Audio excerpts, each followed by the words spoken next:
हाँ जी सर, यहाँ पर आपके पास ये दिया हुआ है कि एक आपके पास टेबल है, वो बेसिकली एंगुलर एक्सेलेरेशन अल्फा से घूम रहा है। एक आपके पास टेबल है, वो बेसिकली अल्फा एंगुलर एक्सीलरेशन से घूम रहा है, और आपके पास इनिशियल ओमेगा बराबर 0 है, और एक ब्लॉक रखा हुआ है ऑफ मास m, ठीक है। और आपके पास सरफेस पर जो कोफिशिएंट ऑफ डिफ्लेक्शन है वो म्यू है। तो AT बराबर आपके पास आता है अल्फा r, AT बराबर आता है आपके पास अल्फा r, और AC बराबर आता है आपके पास ओमेगा स्क्वायर r, और वो आ जाएगा आपके पास alpha square into T square into r। AT बराबर अल्फा और AC बराबर ओमेगा स्क्वायर r, और वो आ जाएगा आपके पास alpha square into T square into r।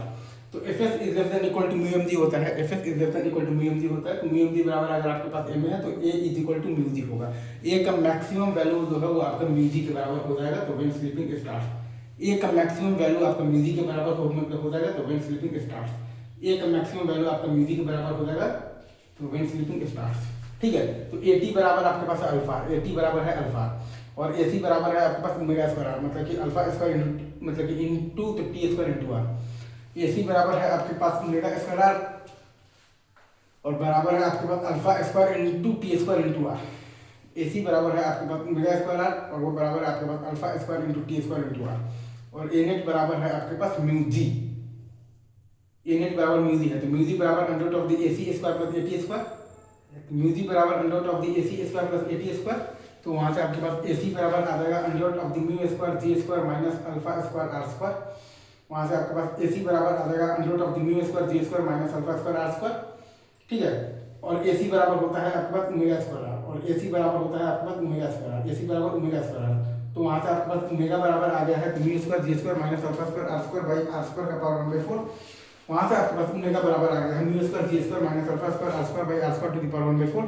वहां से आपके पास ओमेगा बराबर आ गया है mu square g square minus alpha square r square by r square to the power 1/4। और ओमेगा बराबर अल्फा t होता है, ओमेगा बराबर अल्फा t, ओमेगा बराबर अल्फा t। तो t बराबर आपके पास आ गया है mu square into g square minus alpha square into r square by alpha 4 r square to the power 1/4। आपके पास बेसिकली t बराबर आ गया है mu square ji square minus alpha square r square by alpha 4 r square to the power 1/4। आपके पास यहाँ पर ये t बराबर आ गया है mu square ji square minus alpha square r square by alpha 4 r square to the power 1/4। तो delta theta angle आपके पास आ जाएगा म्यू स्क्वायर जी square minus alpha square r square, और ये पूरा का पावर है आपके पास 1/2, और बाई है आपके पास 2 अल्फा। आपके पास डेल्टा थीटा का वैल्यू आ जाएगा म्यू स्क्वायर जी square minus alpha square r square, और ये पूरा का पावर है आपके पास 1/2, बाई है आपके पास 2 अल्फा। तो डेल्टा थीटा एंगल जो कवर्ड है वो आपके पास आ जाएगा तो म्यू स्क्वायर जी square minus alpha square r square, और ये पूरा का पावर है आपके पास 1/2, और बाई है आपके पास 2 अल्फा। तो ये पूरा कॉन्सेप्ट आप समझ रहे हैं। तो अगेन बार बार तो इस मतलब कि भाई इसमें ज़्यादा टाइम देने का कोई मतलब नहीं, ठीक है। इजी आगे बढ़ते हैं।